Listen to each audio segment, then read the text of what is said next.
original play. So they researched it and wrote it, and this is their work. But welcome, I hope you enjoy the show.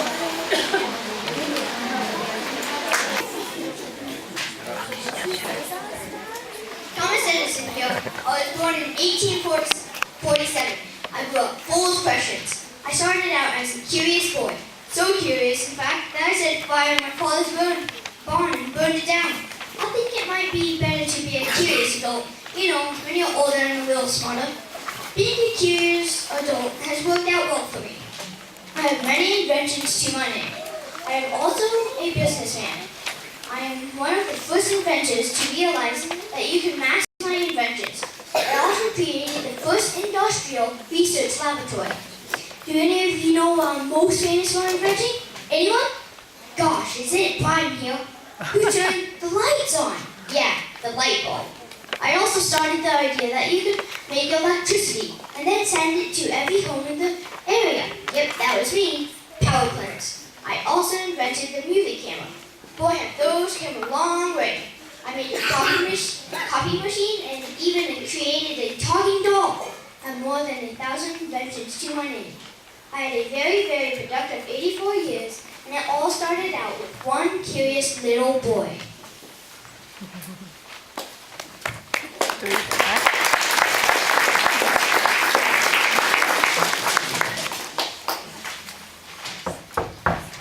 hope that's not Henry Ford, that old mooch. He was just over here last night for dinner asking me a bunch of questions about that Model T automobile he's been working on.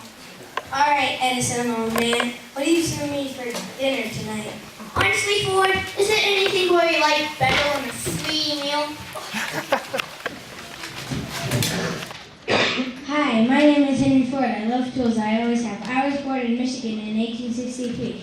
When I first learned to walk and talk, I followed my dad around and played with every tool he had. I never knew that my love for tools would help me become famous. I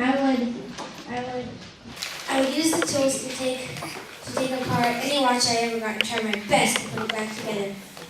My friend and I loved inventing things and had a reputation of being able to fix many small electronics. My life changed the first time I saw an automobile. I was very interested in how it worked and tried many times to invent an automobile myself. I built the carriage and entered it into a race and won. Automobiles were useful but difficult to make. I needed to find a way to make them better so more people could buy it. I invented the Model T car. With this car, I created assembly line manufacturing. It was a way to make a lot of cars that were all the same and affordable to most Americans. If I was the owner of the Ford Motor Company, which I am proud to say is still making cars in America. Over the years, I continued to invent. I was awarded 161 U.S. patents. I believed in making things that would help people and in helping the people that work for me. What's that you're cooking up? Dinner? It's a new experiment, Henry. If it just comes out just right, it might actually warp the space-time continuum. My theory is right, and I mix these two gas plasma and a liquid plasma. We might pass to a previous universe. I'm hoping to make a wormhole, and then we'd be the first time travelers in history. But I'm missing one critical ingredient. Hey, this stuff smells good. Let's put a little garlic and salt in there.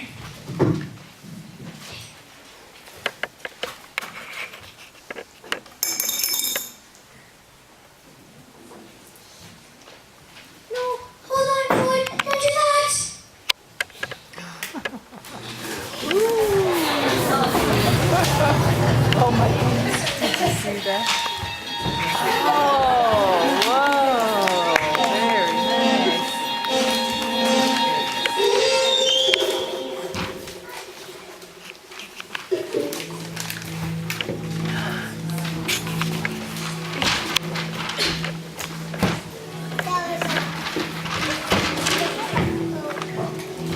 Hey, where are we?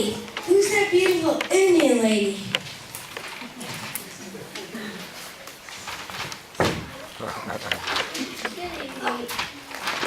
Good Good evening, my friends. I would like to share my story with you. My name is Pocahontas. I was born in Virginia in 1595. I am a favorite daughter of a powerful chief named Pagosa, who ruled more than 25 tribes. I love to do cartwheels and climb trees. I am very comfortable in loud birds exploring the forest and mountain. When white men came to our shores, one of them was named John Smith. My name is John Smith. I was born in England in 1580. I'm known for helping to make the first permanent English settlement in Jamestown, Virginia. I've sure had many adventures in my lifetime. One of the craziest was being thrown overboard from a ship in the Atlantic Ocean. Good thing I knew how to swim. In America, I was captured by Chief Powhatan. He was angry about the white man coming into his land, and he's going to kill me. The chief's daughter, Pocahontas, saved my life by throwing herself across me to protect me from her father. He finally let me go. She saved my life. Yes, John was captured and brought to my father. My father was going to kill him, but I threw myself on him to protect him. We became friends from that moment on.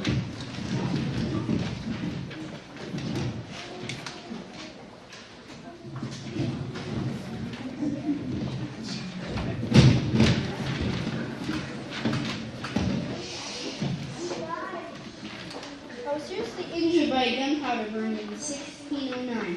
I returned to England, never to return to Virginia again. I did make it back to the coast of Maine, Massachusetts Bay in 1614. I named the region New England. You're not the only one with an adventure-filled life. Later, I was kidnapped by some colonists and I lived among them.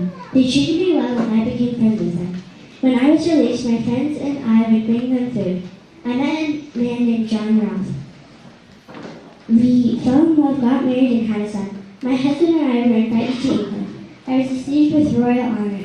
While I was in England, I got a sickness called smallpox. I died there at the age of 21. I'm glad to have helped you on your way to becoming a great nation. You learn from the future. You need to take care of our beautiful lands and all the creatures on it. Yes, ma'am.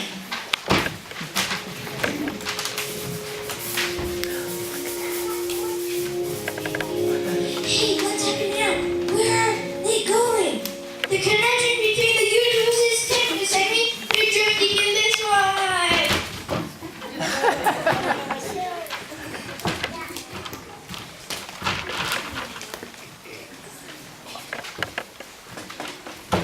I was born around 1591 and most people know me as Scorpio. In the summer and spring, my tribe lived by the ocean. We fished and tried our best to prepare for the winter. We ate the food we had saved from the summer and made our shelters out of the trees that were around us. I was only 14 years old when English explorers captured me and took me from my tribe. I learned how to speak English and some translated for them. They asked me if I would go back to England with them, and I said yes. There I met Captain John Smith. He asked me to be his guide on his ship back to America. Captain Smith said I would go back to my tribe, but I was captured again. I was taken to Spain by escape. I finally took a boat back to America. I settled with the Pilgrims. I taught them the ways of my people. I traveled more than most of you have and in such worse condition, but I was able to help many people. I died at the age of 31.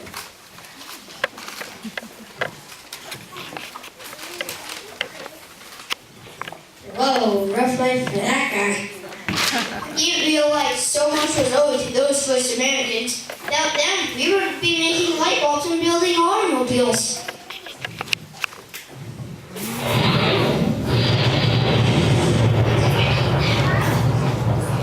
What's happening now? The universe is Henry. I think we're moving forward.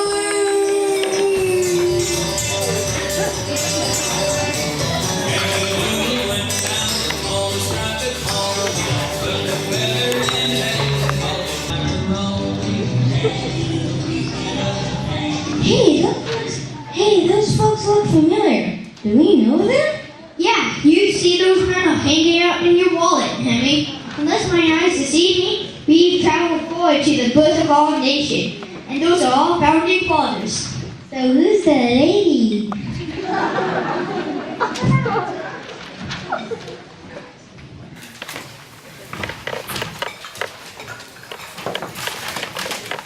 I was born in 1752 in Pennsylvania.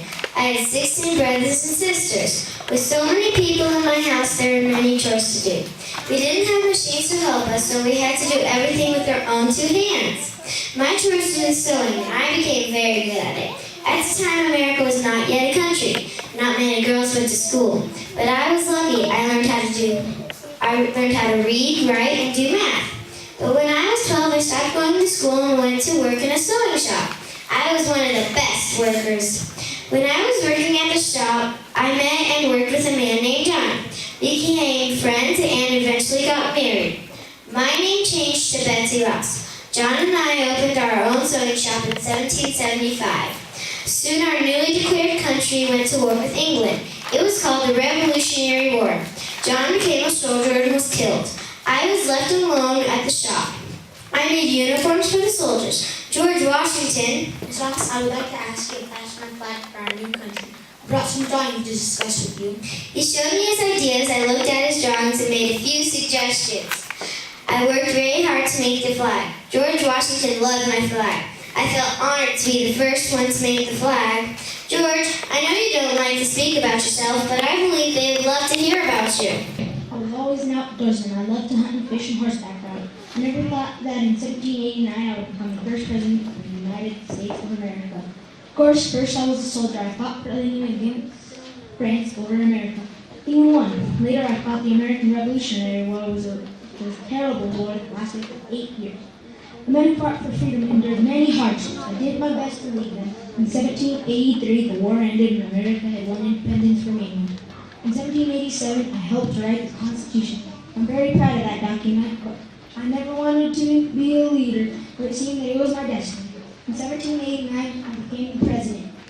Congress asked me to take a salary of $25,000, but I refused because I considered myself a civil servant. Finally, they convinced me. I served my country as its president for 8 years. Then I retired to my Mount Vernon home in Virginia. You have no idea how relieved I was to spend time on my farm again. George, if you're quite done, allow me to elucidate them as to the accomplishments of yours truly, Benjamin Franklin. Hi, I'm Benjamin Franklin. I was born with my father's United States of America. I was born in 1706 in Boston, Massachusetts. I've been quiet and rare in my lifetime. One of my favorite inventions is lightning rod. I put a key on a kite, and when lightning hit the first time, nothing happened. But the second time, and my son held the key, and I felt shocked. I worked in Congress. They helped write the Declaration of Independence, which I signed in 1776. I went to France, where I had many friends, and asked for friends to help America win the war. They did. I must admit I did have some help with that Declaration of ours. Tom, where are you? Fill them in. Hello, friends and countrymen. My name is Thomas Jefferson. I was born in 1743.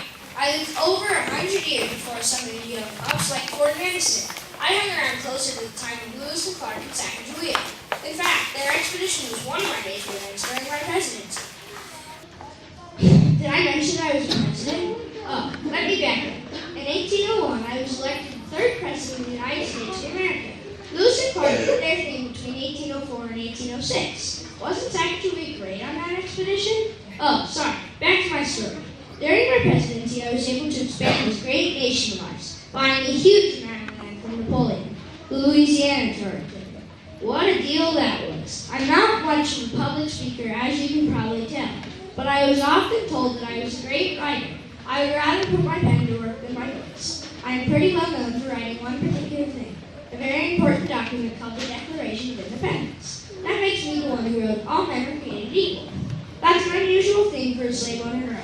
Yes, I own slaves. I had 5,000 acres and a beautiful home in Virginia called Monticello. I married at 29 years old. My wife and I had 6 children.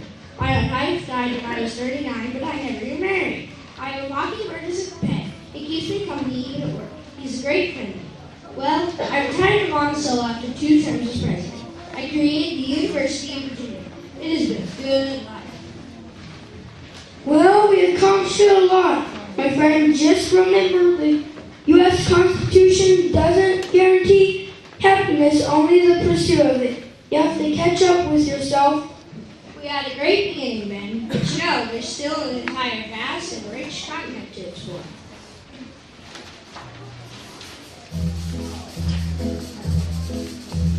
Born on the mountaintop of Tennessee, green estate in the land of the free, raised in the woods, salty knew every tree. Howdy there, folks. I'm Daniel Goodman. I was born on October 22nd, 1774. People say I was a legend in my own time. I reckon that was true. You may know me as the pioneer of frontiersman. I fought for the USA in the Revolutionary War. Then my friend John Stewart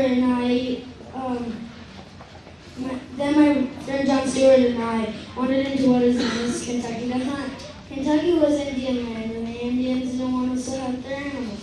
In spite of the difficulties, I blazed the wilderness trail into and throughout Kentucky. By the end of the century, 200,000 settlers would head west into Kentucky on my trail. My adventure is real and legendary, created the western hero of American folklore. I am remembered as one of the most foremost early frontiersmen. Mostly I spent my life as a hardworking man in some of the most beautiful land in the whole wide world. And a tip, don't believe everything you hear about me.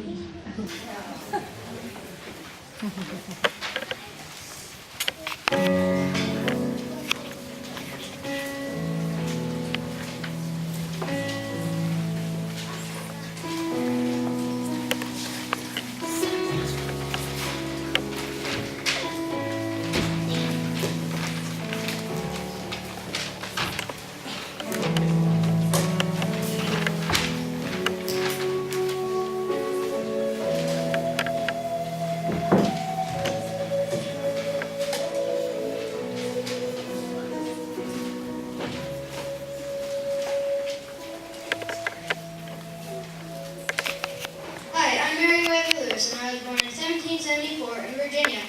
I moved with my mother and stepfather to Georgia. There I learned how to hunt and became a good outdoorsman. I'd often go out in the middle of the night in the dead of winter with only my dogs to go hunting. I met the Cherokee Indians. President Thomas Jefferson chose me, Captain Meriwether Lewis, to lead an expedition known as Explorer Discovery. He told me to explore the Missouri River and any streams which might give access to the Pacific Ocean. I really wanted a co-commander to help me, and I chose my best friend, William Clark.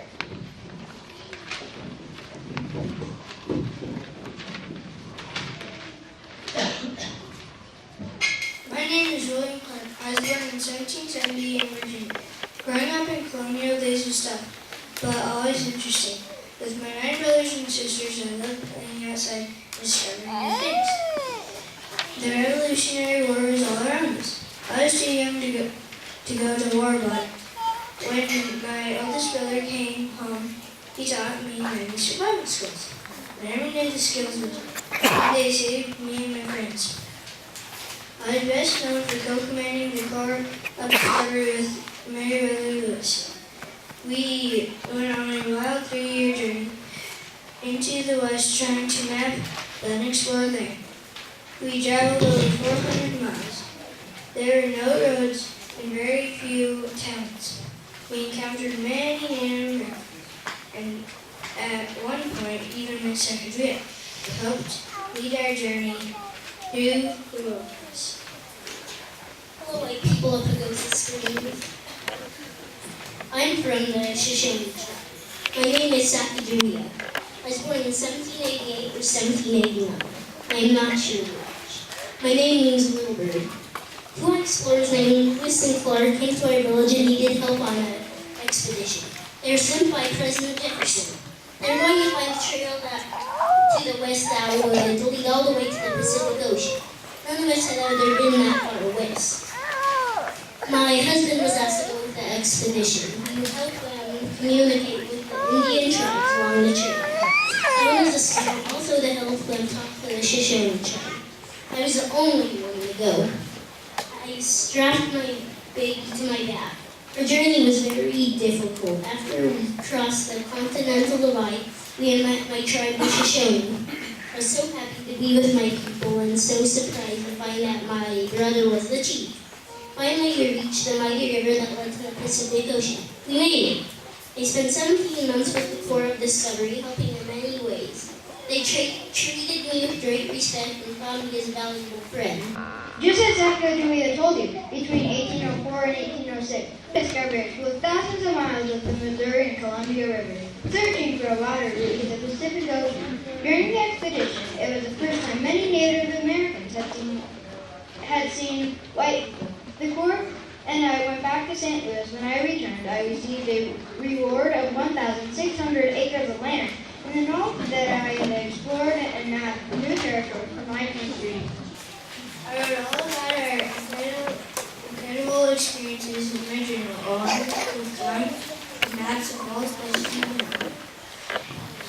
When I came home from the expedition, I got married and had 5 children.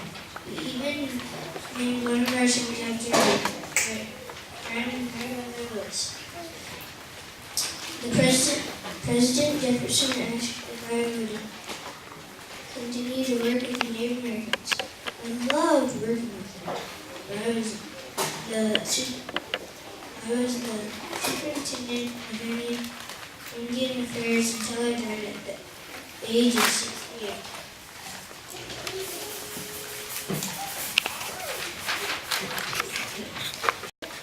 From Massachusetts, my parents named me Johnny, but both not calling me Johnny Appleseed. I love to play in the orchard trees near my house. I guess that's where it all began. When I was 23 years old, I moved to Pennsylvania. There settlers needed apples to make different kinds of food, so I stole some apple seeds. I continued west with my hoe, the hatchet, and a bag full of apple seeds. I met Native Americans, became my friends, and they taught me how to make medicine from herbs. That sure came in handy during my lifetime. I planted trees in Ohio and Indiana. Folks probably laughed at me because I didn't wear any shoes, even in the winter. I became famous for that, and of course for my apple trees. I guess you could say I've always been a man of nature. I love all animals, even insects, and I seem to love those apples still.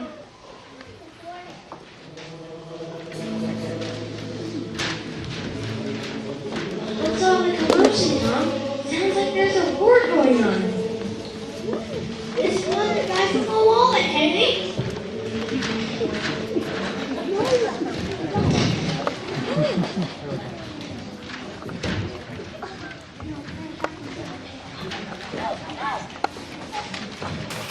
My brother Barton, it's lovely to see you this fine evening. How was your work finding our missing Civil War soldiers going? Ladies first, I told these fine folks your amazing story. Thank you, President Lincoln. Hi, I'm Claire Barton. I was born on December 25th, Christmas Day in Massachusetts in 1821. My real name is Clarissa Harlow Barton, but you can call me Claire. I became a teacher in Massachusetts at the age of 17, founded my own school, and after 10 years of teaching, felt the need to make a change. I moved to Washington, D.C. and worked as a clerk in the U.S. Patent Office. I liked that job a lot. When the Civil War started, I dedicated myself to helping soldiers on the battlefront. After the war, Abraham Lincoln granted me permission to begin a letter-writing campaign to search for the lost soldiers.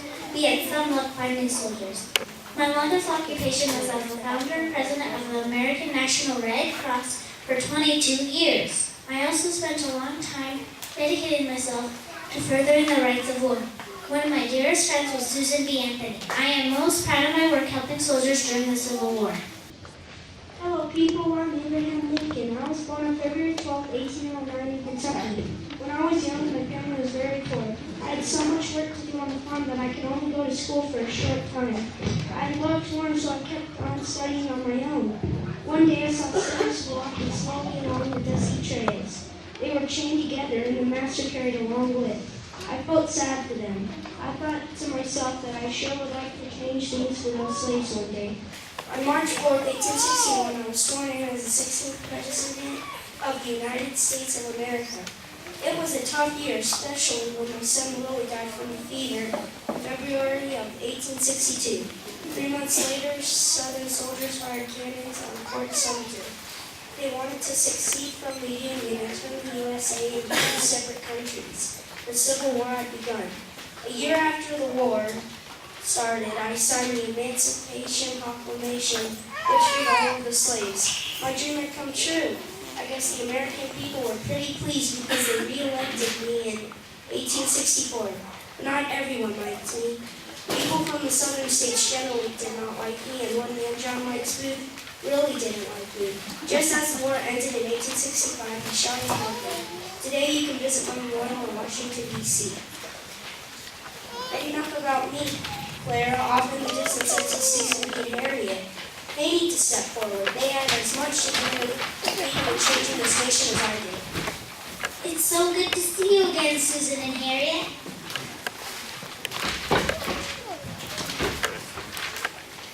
Thank you, Claire. It's good to see you too. Long time no see. Thanks for the hug. Tell these people about yourselves.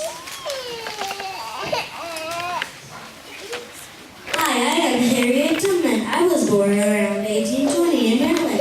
Have you heard of slaves? I was one. I didn't think it was right to be owned by another person, so I escaped from my owner. I couldn't leave my family behind, so I returned in the dark of night to free them too. We traveled north throughout the scary woods to Philadelphia. Slowly, one group at a time, I was able to bring more people north to safety. I freed over 70 slaves throughout the Underground Railroads. Now don't forget that name, Underground Railroads. It is an important part of our country's history. I am so proud to be such a large part of that time in history. My name is Susan B. Anthony. I learned to read and write at the age of 3. My father homeschooled me, and my belief in the woman's equality began to grow at an early age. I started out helping with an anti-slavery movement. Then in 1848, a group of us got together to talk about women's rights. I was determined to fight for our rights. In my time, women were not allowed to vote. We believed that women should have the same rights as men. In 1872, I voted in an election for the President of the United States of America. That was against the law, and I was arrested. I had to pay a fine, but I was not put in jail. I helped create a national organization for women's suffrage. That means the right to vote.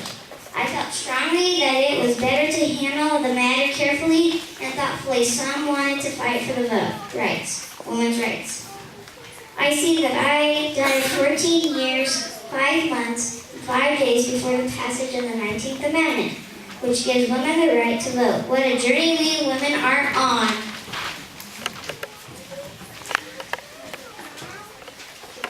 I think we all did some fine work for this great nation of ours. Clara, you brought medical care to our soldiers on the battlefield and started our nation's Red Cross. Mr. President, you kept our country together. Susan and Harriet, you sacrificed so much for freedom and justice for all men and women.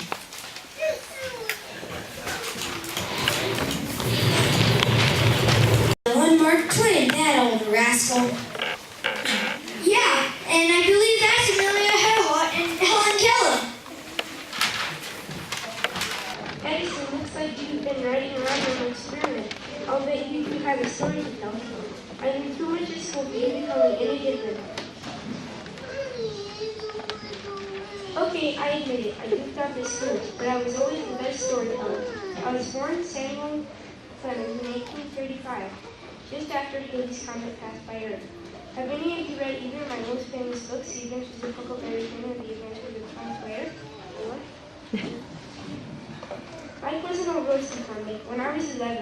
died, and my mom had to pull me out of school so I could go work. I was a Christmas assistant at a newspaper.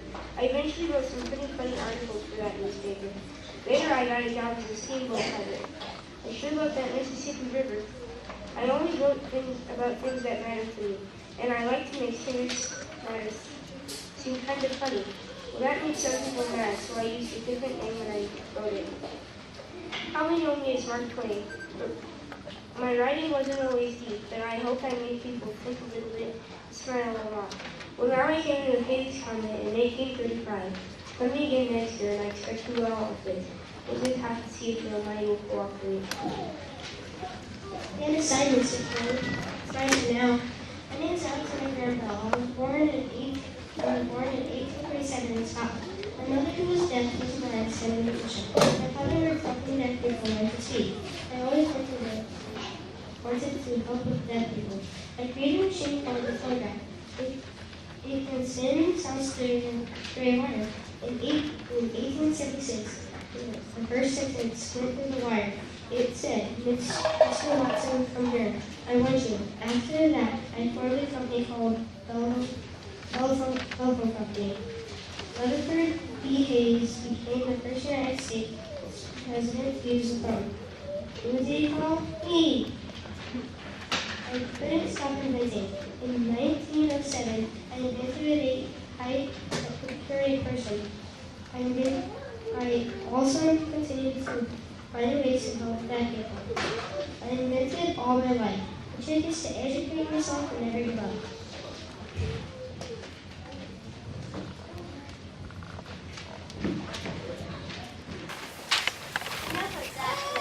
Enough of that. Let me tell you why that's a real start adventure.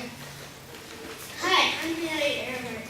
As you might be able to tell, I'm not like most other girls. I've always liked to do what the boys do. But that's just the beginning of my story.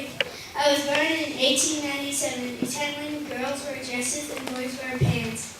I didn't like dresses, so I just wore my boomers. It made it easier to play football and other games with the boys. At school, I was smart in my free time. I liked learning about planes when I saw pictures of the first airplane made by the Wright brothers. I said, that's a junky old airplane. I wanted to learn more. When I was 23 years old, I went to an air show. I went for my first flight in an airplane, and I was hooked. The next year, I took my first flying lesson. It was amazing. Flying was not a very safe thing to do, but I loved it. In 1928, I was the first woman to fly an airplane across the Atlantic Ocean. It was amazing. I wanted to do more big flights. I tried to fly around the world, but I disappeared and I was never seen again.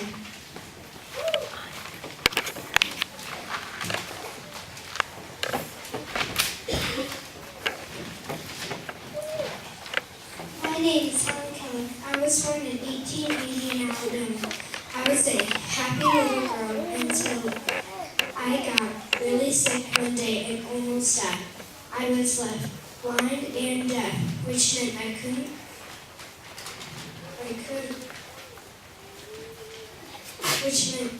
couldn't see or hear. I became very unhappy and uncomfortable.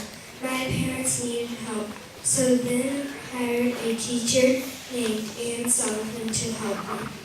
Anne was kind and taught me new words. She let me feel water running through my hand, then taught me the word water. I would make different movements and signals for the things I wanted.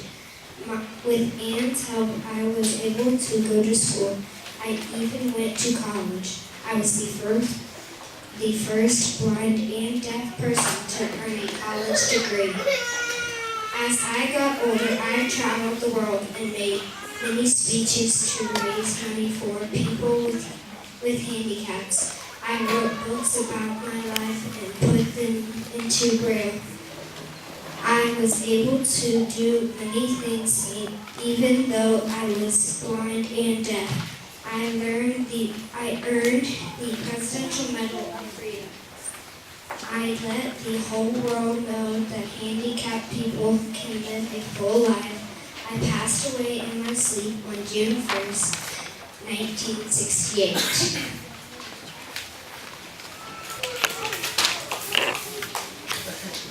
Henry, we share our time with some pretty remarkable people. Yep, it's good to be home.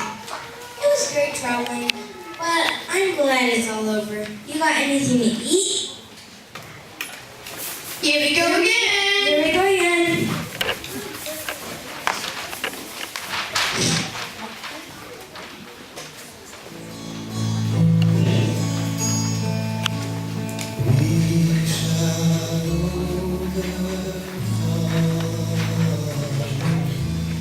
Hey, back there. I do believe the future is calling towards us.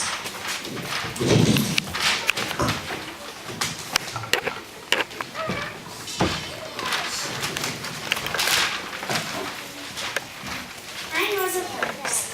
I'm an African-American woman, born in 1913 in Alabama at the time when people were treated unfairly, especially African-American people. I helped to change history. I stood up for my civil rights, and I did it by sitting down. Here's my story. I lived during a time when there were laws in this law to separate African-Americans from white people. African-Americans could not go to the same schools as white children. We were told to ride in the back of the public buses too. On December 1st, 1955, I refused to obey the bus driver who ordered me to give up my seat to a white man.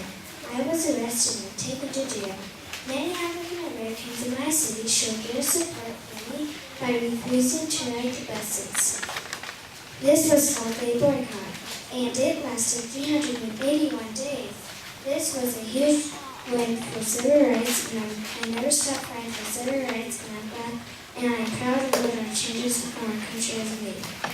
Rosa Parks, what you did took a lot of courage. You will always be remembered.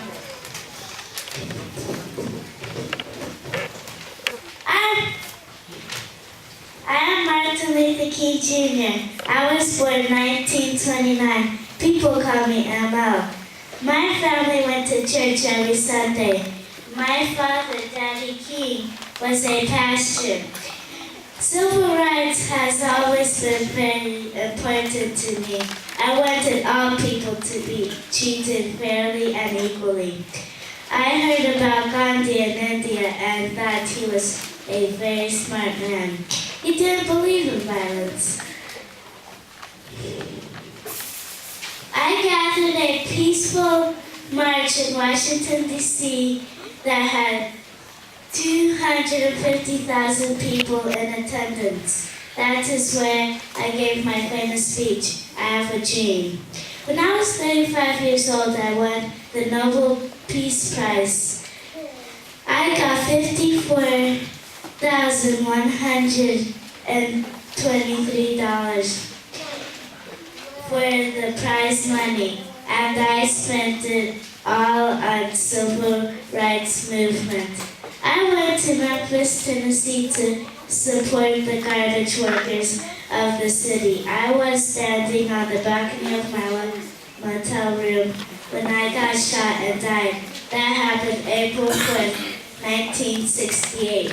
Oh, Martin, the country might have made faster progress if you hadn't been killed that night. We know your dream has come true, though. Yes, I know, Rosa. Now we need to recognize this brave little girl. Hi, my name is Ruby Peterson. I was born in Mississippi in 1954. When I was growing up, Black people could go to school since we was white people. I am known as the first African American child to go to an all-white school in the South. Some of the white children left the school because I was there. Most of the teachers didn't want to teach me, but I stayed. When I grew up, I studied the Ruby Business Foundation, which teach people to build up people of our cause. I have received many awards, and I am proud that today dozens of our child go to school together in the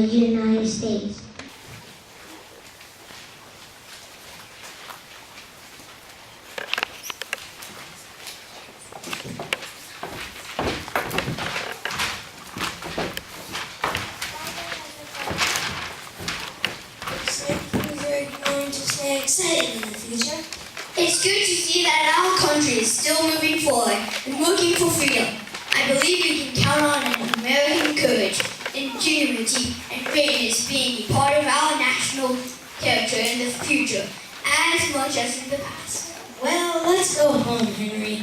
Then you can feed me some soup for dinner. I promise not to put any garlic in it.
There's just a couple people we really, really have to thank, and it's because of their patience and all of their incredible talent that they shared with all of us that we were able to put this together. So I'm going to ask the children to give them something that, call them up here so they can have something that signifies our thanks for all the hard work.